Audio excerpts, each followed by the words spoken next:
Good evening and welcome to tonight's show. Tonight, on Tuesday night here on DJNTV, we're going to be talking with Mitch Taylor. Mitch and I are going to discuss the sales world, the sales of our services, the sales of our DJ things that we do. And sometimes it can be a little bit of a grind and it takes a little work. And we're going to talk more about that on tonight's show and be back in just a couple of minutes.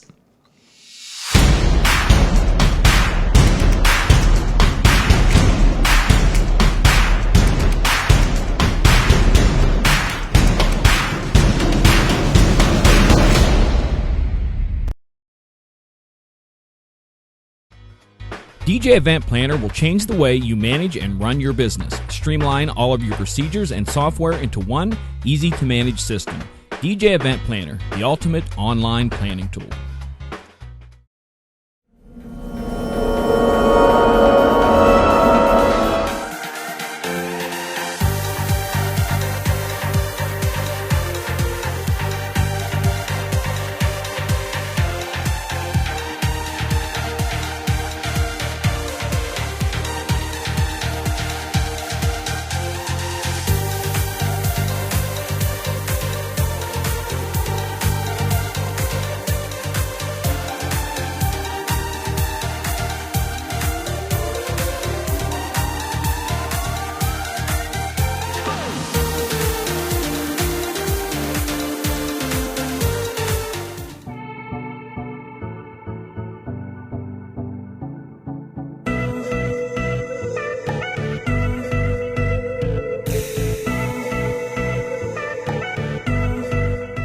All right, we are back with tonight's show. And tonight's show, we're going to be doing our rendition of The Princess and the Pea with Mitch Taylor.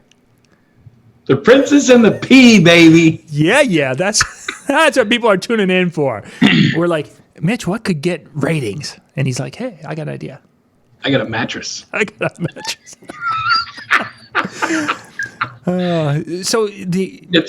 many of you, you might know Mitch is a very creative man, and he likes to push the envelope. So tonight, the backdrop is the mattress. In case we get bored, you just take a nap. So we're going to talk tonight. We're going to be talking sales and the grind of sales and how sometimes it's a little bit more and how it's changed. So we're going to really dig into that. But Mitch, before we get to that, one of the cool things that has happened to you in the last few months is you've moved and you are now in a different house. Kind of give us a little update on how that process has been going for you. It's as we were talking on the pre-show. It's been a tumultuous year, John. My wife and I had a great experience over in Australia speaking for the DJAA conference. And ironically enough, we're literally driving away from our house in Gladstone and heading through Escanaba to drive to Chicago to fly out, luggage is packed in the back and everything else. And we see this for sale sign and we're like, oh, cool. It's on the same exact road as my sister-in-law. We're like, oh, cool. Let's stop. I'm like, you want to stop? I don't know. So I stopped, Yep. Long story short, we ended up buying this house. It's a beautiful property. We really enjoy it. And now we're in the midst of remodeling. And certain factors have led me to this decision to jump a little sooner than I originally would have on a property like this. Originally, we were thinking retirement. But as, again, we mentioned on the pre-show, life is too short. And to me, that's part of what we do as entertainers is to help people realize life is too short and to help them celebrate the moments they have in their life and really get into the nitty gritty and not just, I'm going to play a song and I'm going to make an announcement, but really get into why you're there, not just why you're there, but who you're there to serve and help people realize that this, for a bride and groom, for example, this is your one moment to say thank you to your parents, and have that realization come over them a little bit, get them to understand the deeper meanings of what they're about to embark on with their wedding reception or ceremony or whatever the case may be. So for me, I've lost a really good friend of mine, a close friend of mine this past October, which led me to make this jump sooner than I normally would have. Kind of goes back to the ROAR presentation I did at Mobile B20, you know, risk, opportunity, action, reward. And this certainly was a risk. I had the opportunity. I took action on it. And now we're reaping the rewards, for better, for worse. For well, right now, and one of the reasons why the mattress is there is there's a when you get into a new secondhand home that is, I think you said that was like a 70s mainly, wasn't that? Yeah, we moved in. It was a 1970. It was built early, actually probably late 60s. Okay. Home, and it's an elongated home, and then it's got 2 additions built onto it this way, so it's like a U-shaped house, if you will. Okay. But we sit on, we have 100 feet of shorefront on Lake Michigan, beachfront on Lake Michigan, I should say. So blessed to have beachfront on Lake Michigan now. I'm very much a water person. My wife is as well.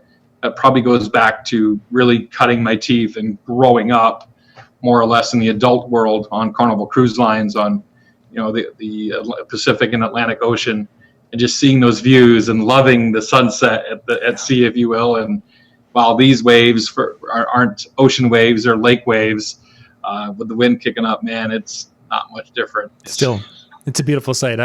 Pretty cool. Yep, I grew up on a lake, and there's parts that I miss so much. Just little things, the smells and the sounds and the birds and wildlife that you see, and yeah. So, you know, waking up and looking out and seeing that pink sunrise, all the different hues of pink and reds and oranges. It's, you know, that's what makes me realize that everything we're going through right now is going to be worth it. I'm down. You know, yep. so. That reward is partially there now, and it's going to really be there as you go forward, especially when you can spend that time with the children. That's going to be I'm excited for you guys. Tremendous. Children, they're 16 and 12. No. They're still kids. They're going to be kids until they have children. And then all of a sudden they become like these adults in your world up until that moment. This is true. Yeah. This is true. But you were talking a little bit, of course, about creating that we're there to help create these moments that people, you know, these special moments and things. And that kind of concept and thought we've talked about on prior shows when we've talked about sales and how to sell and talking about these vision things. And I really find there's 2 different types of DJs out there when we're talking about sales. We've got the DJs who want to try to create the vision and help them understand and asking questions. Sure. And then you have the DJs who basically are wanting to make the sales process as simple as possible. Meaning that if they could have it where it's just a button click buy now, and they would be done. And where do you see this younger generation gravitating towards, left or right, or is it something that there's just people on both extremes and that's the way it's going to be?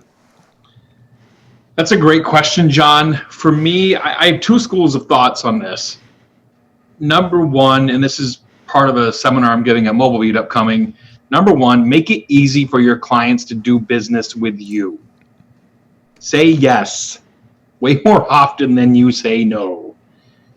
Yes, are there certain clients that I have not chosen to go with over the years or fired at a later date? Yes, I've done that. I would be a hypocrite if I said I haven't. Mm-hmm. But that being said, you know, say yes more often. Make it easier for them to do business with you.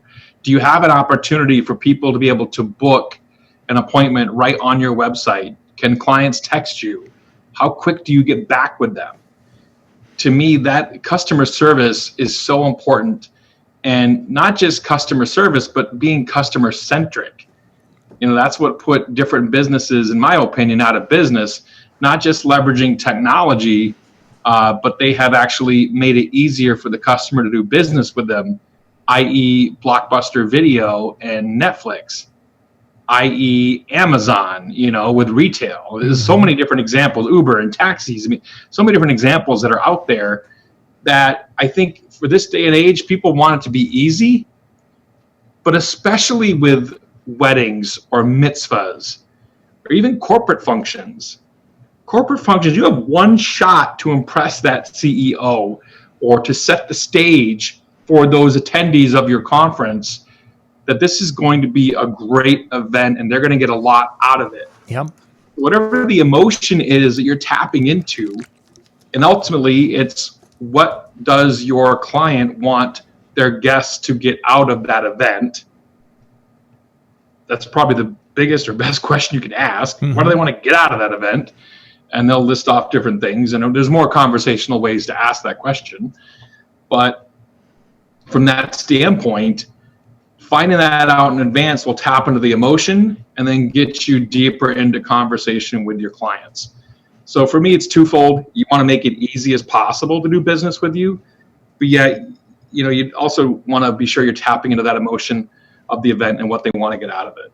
So what parts of the sales process, if we were going to want to, just because as a single operator type myself, I have to wear all the hats. So I'm going to want to, simplify where I can and still be successful. And then there's going to be parts that I need to be putting more time into and really dedicating myself to those processes. What are some that can be, more automated, let's call it, in the process? For sales process, for me, this was actually a change in implementation for me this year as well. And I'll be talking about this as well at Mobile Beat. But for me, you can automate your emails, and they don't have to sound automated. Pick different times when you send them, or change up your verbiage, make it sound conversational. Automated emails, automated reminders. You can use different APIs. We've used Zapier in the past to integrate into calendars, into Zoom and things like that. Right now, the software that we use for people to schedule client meetings, they can choose if they want to do a in-person meeting at our office, or they can choose if they want to do a virtual meeting. So let's say you pick the virtual meeting option. Boom, that'll automatically create the virtual meeting for me in my software, and it will also set it up as an appointment on my Google Calendar, which will sync with DJAP or whatever the case is, right? So whatever calendar system you're using, you can figure out what you want to use, what's best for you. But having those processes in place where the APIs talk to each other is pretty neat. It's kind of like booking helpers and DJ Event Planner, same thing. You want to book an event, use the booking helper, you do the drop down, click the button, it'll go through and assign the talent, it'll put the retainer in for you, it'll send them a confirmation, all those things happen. Just ding, ding, ding, ding, ding, ding, ding. So anytime you can set up automation that doesn't sound automated, leverage the technology that you have available for you and use it to make your job easier. Sure. Just make sure it doesn't sound automated. And I think that kind of goes back to really your article you just did for the December Disc Jockey News, is talking about processes that are designed or consumer centric, where it doesn't seem to be automated. It doesn't seem to be that the same thing as everyone else is getting, what have you. We've taken a step back. We've actually allocated our advertising budget, if you will, and put it into our clients. This was a concept I learned about through a book I read and a speaker I heard called "What Customers Crave" by Nicholas Webb. Was the book and the speaker. And while I would argue that Nick and I'm gonna use a really weird terminology here from my little hick town of Maine. But I grew up in Maine. But Nick and I didn't certainly hitch horses, if you will. I can't. Have you ever heard that phrase before, John? I have not. I've heard many variations that would have been like that, but we didn't really hitch horses. But that's good. That being said, I still respect the man for what he's accomplished and utilize his processes to some success here in my business, and hope to have even greater success moving forward. So that's been a nice thing, and pretty much it's just different touches throughout the sales process with your clients. For us, we do a 7 days after they book, we send them a little Starbucks gift card kind of thing. And that's an automated process as well in regards to the email reminder, just to remind you to, hey, go order this for them and get it sent out. I've seen other services. I haven't dug too deep into it yet. Maybe one of our viewers can look into it further. It might benefit them. Maybe they're at different levels in their company and a bigger budget than maybe I do to spend on clients. But I've seen a service out there called Thanks, and I haven't really delved into it yet, but I believe they do something similar, being able to automate like little gifts and things like that. So that might be another resource for someone down the line. Sure. I think that was some of the send out card things. I think people were utilizing parts of that at one time because the brownies were really good. Really good. Yes. That was a bad time in the Yeah. But yeah, to be able to automate some of those things, and the delivery of those was a fabulous tool to use, of course. Yes, absolutely. So as you're kind of changing your sales process and tweaking so you can be more responsive to the clients and potential clients that you are talking to, what parts of it really become the most time consuming as far as staff time that you guys are noticing? Staff time for us right now was the implementation of that 7 touches and moving forward with it. Finding ways to automate that, I think, is going to help us grow even further and cut down on labor. But to me, it's a continual process of evolution and being able to grow as a company and find ways to touch your clients in different ways. For example, I've done the baby book thing for a long time and ordered books from books. I think it's Books of Wonder off the top of my head, Okay. Where I get it from. And, brides of ours, we see them on Facebook or whatever, Instagram, and they announced they had a baby boy, a baby girl, and I'd message them, private message them, and get an updated address and send it out. And someone may say, oh, that's too much, You'd be amazed at how far that goes and how a simple, little book, yay size, that took me, I don't know, just a couple minutes to see that post, to go online or just go back to my surplus that I have in my back office, grab a book, go ahead and put a label on it, send it out, write a note and send it out. What, 2 to 5 minutes? The whole thing? Sure. And the ROI on that is just, and what does it really go back to? It goes back to what we talked about earlier. Really caring for those moments versus just the guy, as you mentioned, I want to, just buy now, right? Sure, you can buy now. And yes, that makes it easy for the client, but does that really show care for them? I don't know. Going through the motions, to me, doesn't fly. I'm all for, profitability. I'm all for streamlining as much as possible, but your company has to have heart. And if you don't have heart, I don't understand why you would fully be in business. Yes, you're in business to be profitable, but to me, part of being business is also to find ways to give back. Sure. And that's, again, my opinion. I guess I'm on the show, so I can give it. But so anyway, I would encourage you to find ways to streamline, but also never lose your heart. And I think there are some clients out there that would prefer the buy now type of situation because for whatever reason they have designated that maybe the music isn't a priority or the entertainment is third, fourth, whatever it may be. Yeah. And that's the type of people that, Amazon has created and trained many of these people, I think, and they're going to be even training more of them as we go forward. So we don't want you guys, for those who are like, oh, that doesn't work. For some people, it can work. And for some DJ companies, it probably works and it becomes a wonderful business plan. But here's the thing. Amazon, as large of a company as it is, and as much of an innovator as it has been, and absolutely transformed not only business, but our society, they still have smile.amazon.com, right? Where you can go and actually the money that, proceeds of it goes to charity. It's still a business with heart, right? True. So for those of us that choose to lead with heart or have heart, then I think, that's where you gravitate towards that.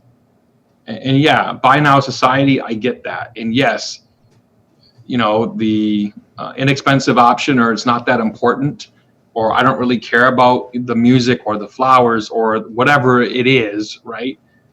That's fine. There's always going to be someone, in that situation. There was someone for everyone, and Tommy's love was Becky, But in that regard, I just feel like even a huge conglomeration like Amazon still has heart, still has that smile.amazon.com link that pulls on our heartstrings and gets us to donate, and choose that site over the other one to see our money go a little further. And I think one of the things when I talk to DJs and they're like, yeah, I want to make something easy to buy like Amazon.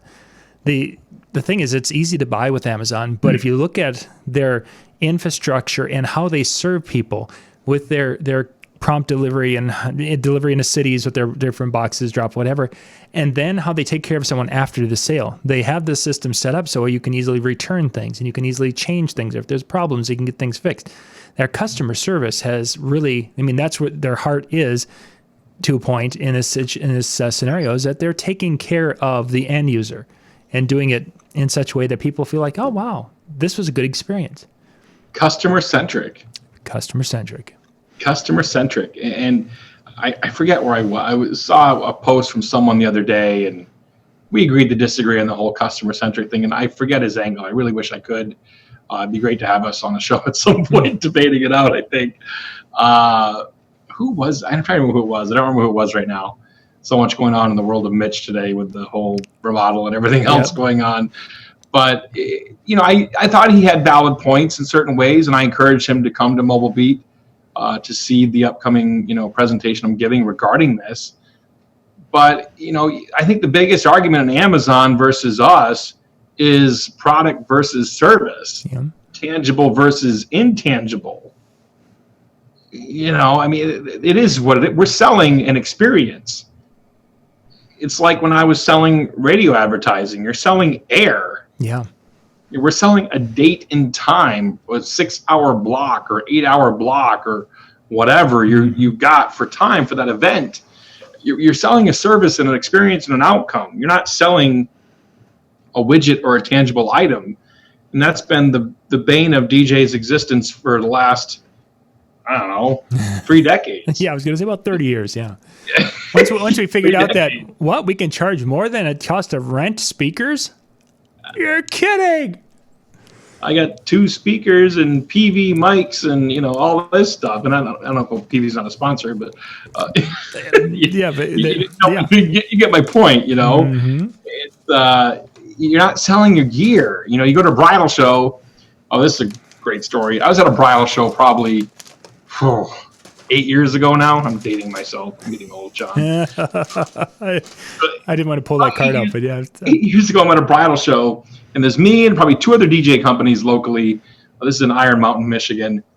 And a bride walked up to another DJ company there who happened to be showcasing, you know, kind of thing, or had their sound provided for the fashion show. And one of the brides turned to the owner, and she's telling me this story as she's at my booth. She goes, I asked him, I said, well, what's up with your speakers? Like, they're crackling. And he goes, well, we got 2 other events today, so we had to bring our third-rate system out here. Okay. In her head, in what she told me, she goes, well, why is he bringing third-rate systems to sell to first-rate brides? And so if you think about your marketing, if you think about your sales, if you think about your company position, your brand, everything speaks. And that certainly spoke to her. I mean, he was doing a wedding and a school dance that same day and a bridal show. But yet his stuff wasn't congruent across the board so that everything was, you know, the same across the board. We try to make sure that our gear is exactly the same across the board so that, you know, if a client goes out and sees tailored weddings, they know what they're going to get. They're not going to get, you know, the cords just draped and haphazard and, you know, a light sticking up from the floor, pointing up at the ceiling and then blinding your guests as they start dancing. Because, you know, when the people dance, what do? They look down, you know, like, whoa. So anyway, that's important to maintain as well. And just think about, you know, the congruency of your brand across the board and realize that everything speaks. And this is kind of a direction I wanted to go, is talking about that branding that happens during your events. You've got your brand and you have that consistency of show, but a lot of the sales, because of word of mouth or because of people seeing you, starts there. And if you don't have that consistent look and take the time to put into setting up and making things look clean and neat and tidy and professional, it can bite you in the butt. But it's not just that. That is the easy part, in my opinion. Mm-hmm. The absolute easy part is keeping your brand consistent in regards to the, again, tangible items. The visual, in that case. What's more difficult is keeping your brand consistent. And this is me speaking from a guy who's been the single op to the guy who ran a decent sized multi-op in Metro Detroit, to now a guy who runs a smaller boutique multi-talent company in little old Escanaba. But it's harder with a talent base. And I learned years ago, I think this was George Lopez off the top of my head, a mentor of mine from Valencia, California. Mm-hmm. I've seen him speak a few times. Great guy, great mind. And George said, you want to be sure that you tell them that your planning and the production is exactly the same. You sell the company first.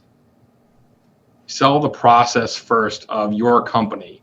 For George, it's J&M Entertainment. For me, it's Tailored Weddings. You know, for you, it's DJ John Young, or whatever the case may be. So sell the company first, and then you won't have an issue of the talent so much. Not that you want to make your talent faceless. I don't believe in that. I believe in promoting talent and letting talent shine, but that people know the planning and the production is going to be exactly the same for Tailored Weddings across the board. We don't have, well, you get, you know, just 2 hours of a meeting and then you get one DJ. No, you know, they're going to have 40 hours of planning and production with us, or up to, I should say, 40 hours of planning and production with us, and up to 6 hours of performance. Every client of ours gets 2 in-person planning meetings. Every client of ours gets my cell phone number. If you need us, call us, text me, whatever you need, we're here to help. You know, we're a full-time company. So that's the same across the board. So now it goes back to training your talent to deliver certain things, to make sure they hit those marks. You know, for me, it's regards to a timeline and making sure my staff can run an effective timeline, and know that for us, I tell them, listen, only 2 times are important on your timeline. Number 1, we start when guests arrive.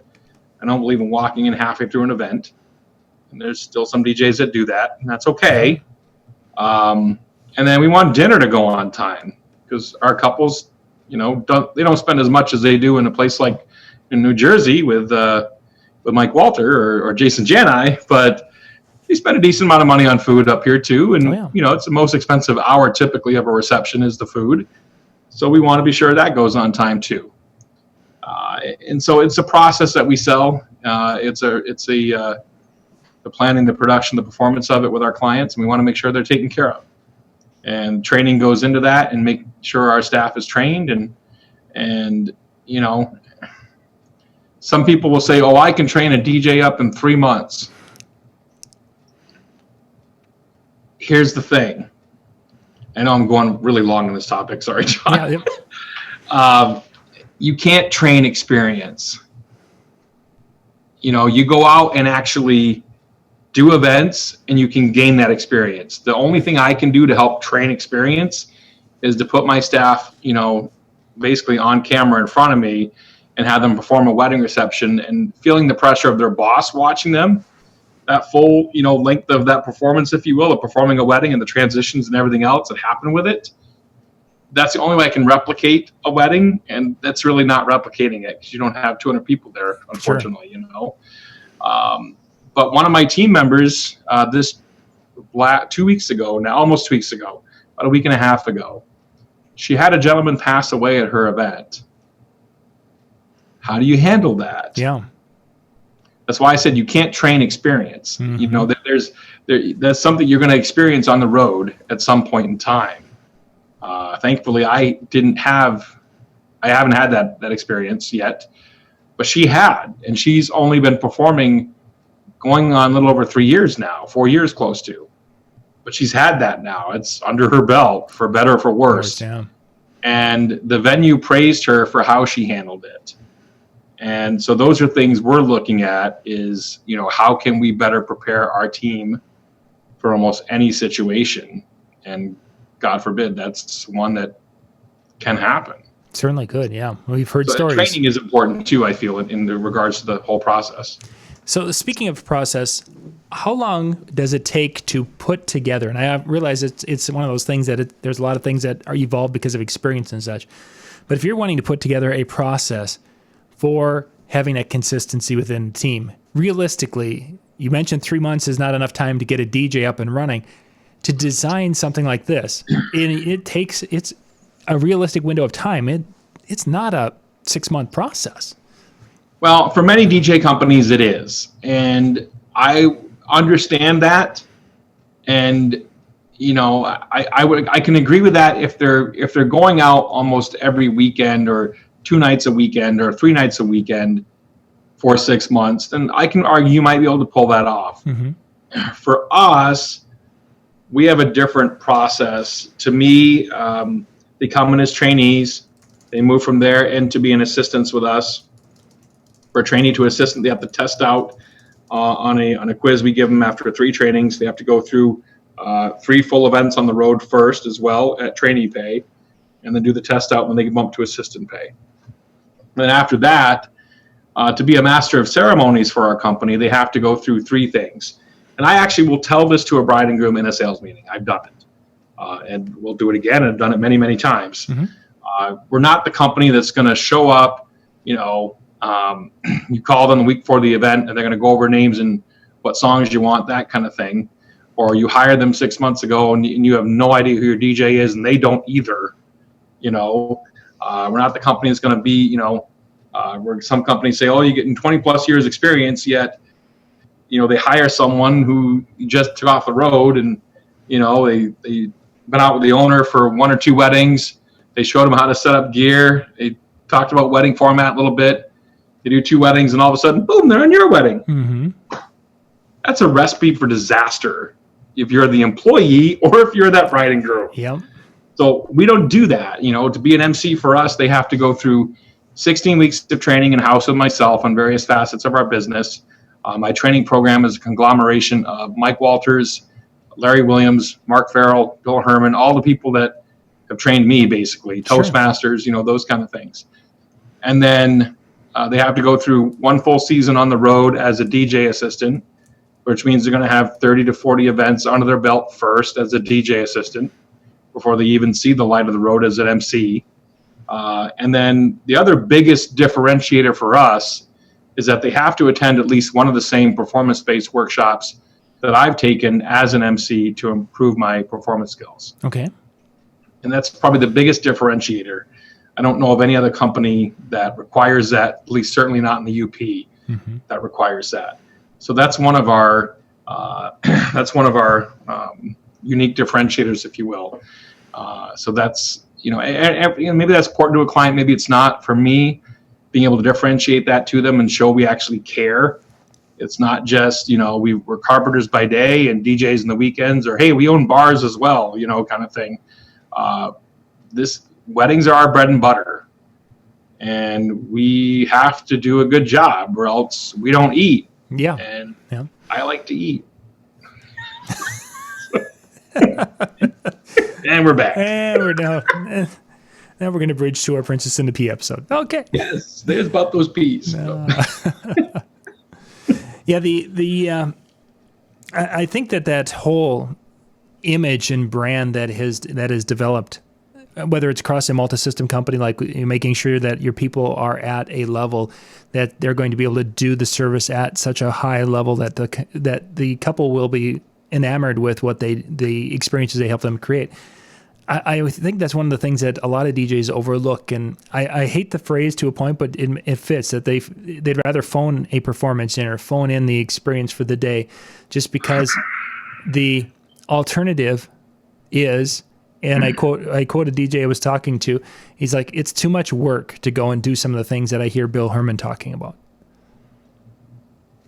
And I don't know if I had a conversation probably about a month ago. Too much work. It's too much work. And I had a conversation with the DJ about a month ago it was, and we were talking, and he was going off about, how clients aren't paying his money, and he does this, and then he bridged off into but there's so much work involved with it, and do this and that and the other thing, and I need to fill my schedule so I can make enough money.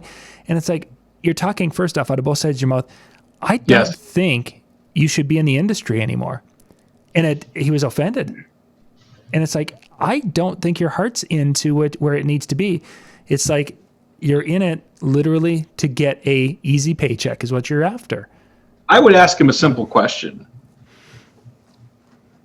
If this was your wedding, how would you want to be treated? Mm-hmm.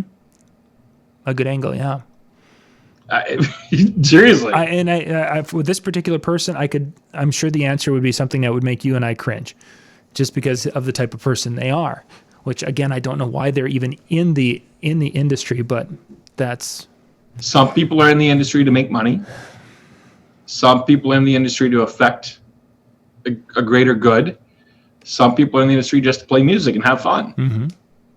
And all those have their place, in my opinion. But again, as I get older, I go back to, why am I doing this?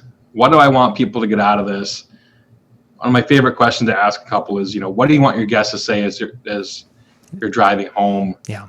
They're driving home from your event, and Gittimer, flipped me on that one and said, not only what you want them to say, but what do you want them to post, which I think is genius, because that's, many of today's brides, let's face it, maybe a little vain in certain ways, right? Certainly. And we all are. We all like our ego stroked at some point, right?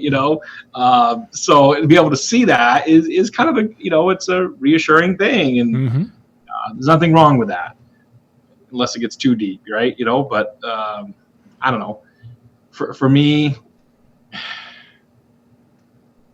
those people that just are in it for a quick buck, I don't think there's any place for them, certainly in the wedding industry. Mm-hmm. I'll say that. And you can argue the others, mitzvahs, bars, sure, I get it. And you can argue the fact of, that one night might be the difference between someone meeting someone and someone not, by playing that song. You can make that argument, I suppose. Yep. School dances, some people argue, it's the moment of, you can change a direction, right, of a kid or whatever. Yeah. I don't know. Especially for weddings, the moments that we celebrate that are life's moments that are just, they're indelible, right? Mm-hmm. Having a child, moving into a new house, a mitzvah, those moments, you better be sure your heart's in it. For sure. Or get out, in my opinion. But if you guys have got some questions, put those into the chat. Now we're going to do questions here for a few minutes. I've been trying to not watch the chat, but to get the questions. But I've got David. We're going to pick yours up first. Mitch, David asked, "How do you retain a DJ in your company once you put in a lot of time and expense into training them? How do you keep them with you for a period of time?" David, that can be a challenge. I have retained some great talent. I've lost some great talent. I think it's important for people, regardless, to stay humble. And the talent I've lost over the years have not been able to stay humble, unfortunately. That being said, I believe if you treat people properly, if you give them the proper attention and direction that they deserve. For example, we had our company dinner last night for Tailored Weddings. And it's a dinner where we go, we pay for everything. They can bring a guest. This year we gave out copies of On This Date in Music, Saw that. Michael Walter's new book, and the staff loved it. And one of my team members today talked about, she looked up the date she was born and how it coincided with weird serendipity, but she always wanted to grow up being a writer for Rolling Stone. And when she looked, her date coincided with the date that Rolling Stone was first published. So super weird in that regard, right? And kind of cool. But I think if you treat them well, we do bonuses every year as well. You give them great gear to rock on. You introduce them to people. We have industry training every single year where I bring in an outside trainer from our industry to train my staff. and they don't pay for that. To me, treat them right, and they'll take care of you. There's different business models, of course, whether it's, they're the talent and they're the one doing the sales, or you have an in-house sales team. There's different ways to structure your business. I'm not sure how your business is structured. So there could be varying levels of that too, right? Yep. But for me, it's all about reward, recognition, and giving them an opportunity to shine and gain their own referrals. Yeah, I think that as I've talked to other DJs also, seems to be the most successful methodology of keeping and retaining quality staff members. Let's continue on here. CF Karaoke asked a question, and it's probably not super fitting to but let's just give it give a 30-second answer to this one. We had talked about, if you don't like music anymore, it's tough to be a DJ, or there was that conversation. But if a person has just a love for music, can that make you a good DJ? So just the love of music. If you have a love for music, can it make you a good DJ? Yes. If you want to stick to just being a DJ, I think the term DJ has evolved over the years greatly. Yeah. Where we are way more than just the person that pushes play nowadays, or many of our brothers and sisters are, certainly. But if you want to stick to just the decks and just the music and just deliver and program a great night that moves people emotionally with highs and lows, peaks and valleys, then yes.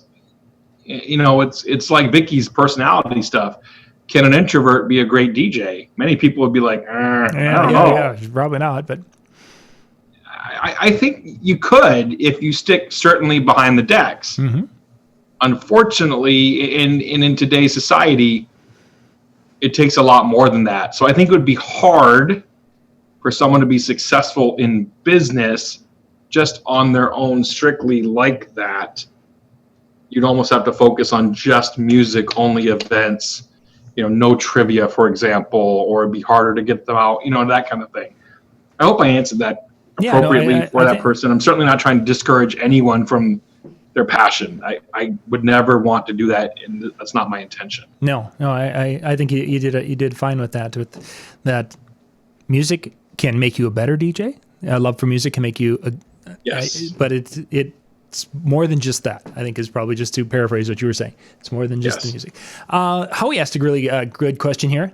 What is your preferred method of advertising these days? And he clarified that with another statement to what's the best bang for the buck. I think I covered that earlier, Howie, in regards to the 7 touches with our clients, taking that advertising budget we used to use and drop it into gifts for our clients throughout the process.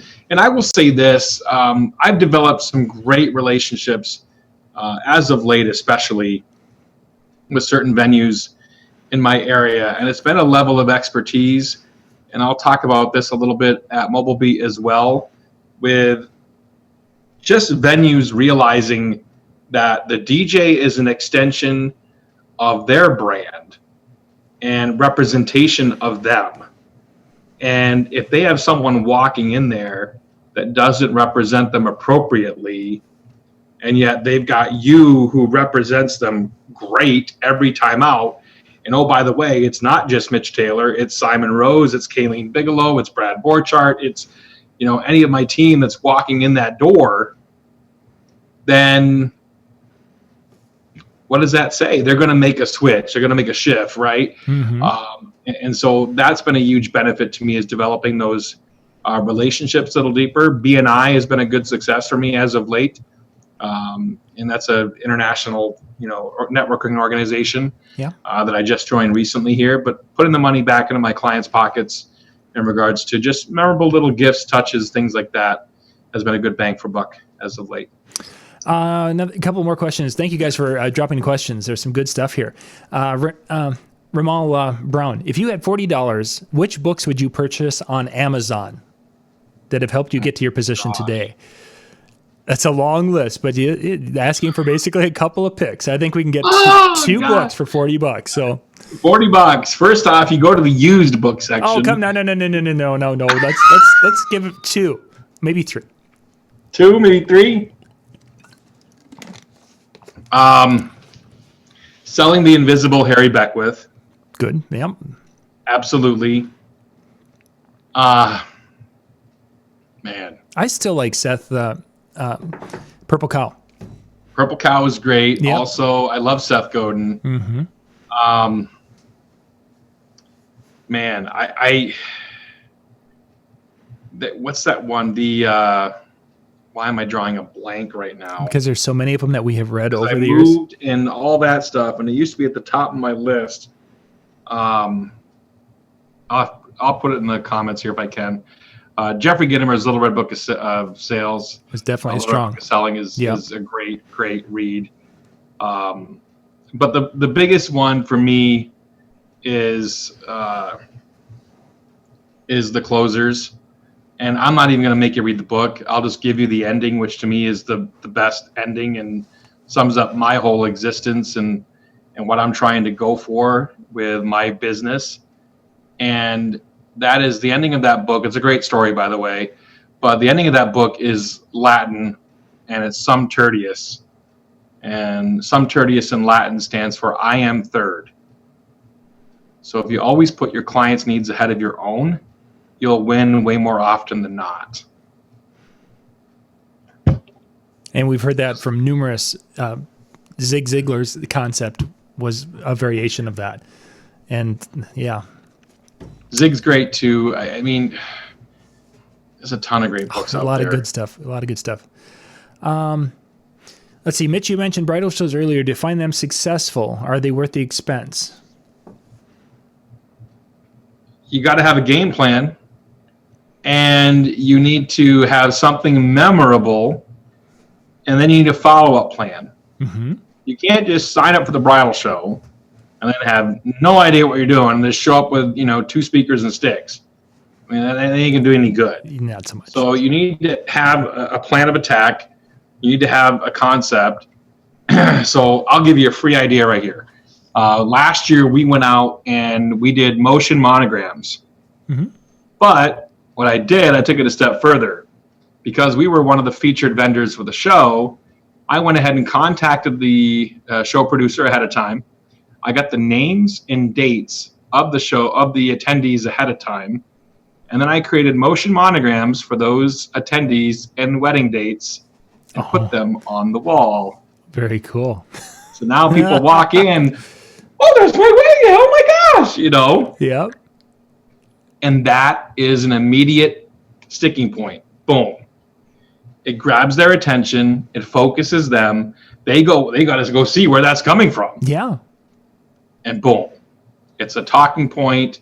You're in the conversation and it's flowing. And so for me also, and I just got an email literally this morning from one of our past bridal shows. She's like, oh my gosh, I've been so busy, but I talked to one of your girls at the bridal show. Key thing, one of your girls at the bridal show. To me, having females man your booth is really cool. Past brides. I try to always have one of my team members or 2 of my team members be females there that are in the age bracket of brides getting married. Mm-hmm. It's much easier for them to talk with them. It's their same demographic. They speak their language, if you will. They don't want to talk to the mid-40s guy in a suit. You know what I mean?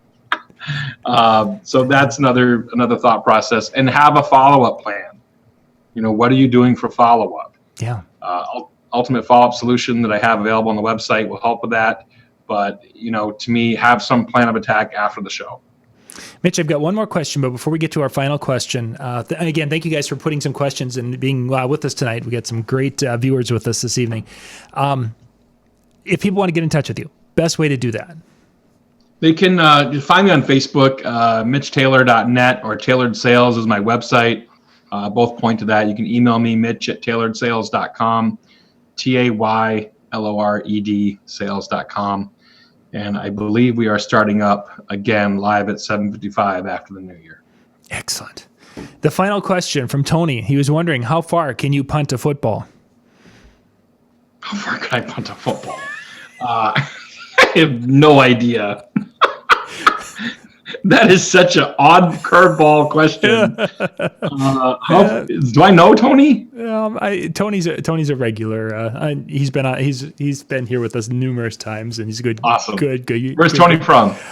I don't know. That's the negative thing about some of the things on YouTube is you can't track back to find out where they're from. Oh, bummer. Okay. Well, Tony, shoot me a message. That's a great question. I think the last time I punted a football was with my son, probably 2 to 3 years ago, and I probably punted it maybe 20 yards. I was thinking about the same thing. It's like, when was the last time? And it was probably about 2 years ago. It was before the eye surgeries, because the kids would like, okay, first you're playing catch, and then throw it higher, and then you start kicking the ball, and then they're like, oh, this is so much fun, and they never catch it. Yeah, exactly. Thank you guys for being with us tonight. Mitch, thank you very much for your time tonight and your energy and your passion for the industry. And I'm looking forward to going and hanging out with you at Mobile Beat Las Vegas coming up in March 11th through the 14th.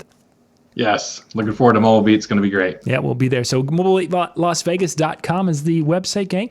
We'll be back in about 10 minutes. Brian and I will be taking your questions tonight. Thanks.